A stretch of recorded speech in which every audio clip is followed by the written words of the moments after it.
খেলা শেষে আর মনে কষ্ট ছাড়া কিছু নিয়ে ঘুমাইতে পারি না।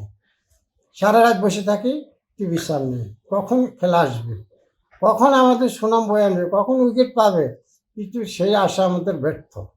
অন্য খেলা দেখতেও মনে ভালো লাগে, কিন্তু হাসান মাহমুদের অপেক্ষাতে বসে থাকি, তাকে তো সুযোগ দেওয়া হয়নি, এই জন্যে মনে কষ্ট। আমাদের বাংলাদেশ দল টি-20 বিশ্বকাপ খেলার জন্য আমেরিকা গেছি।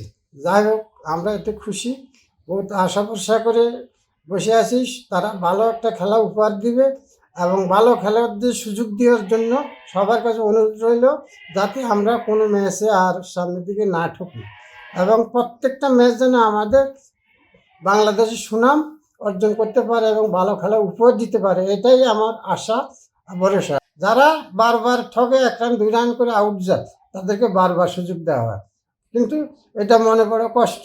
তবে আমি আশা করি, সবার কাছে অনুরোধ রইল, আপনারা সবাই এক বাক্যে, একদিনে, এক চিন্তায় সবাই বাংলাদেশের জন্য আন্তরিকভাবে ধন্যবাদ জানাবেন এবং ভালো খেলার জন্য সবার কাছে দোয়া চাইবেন।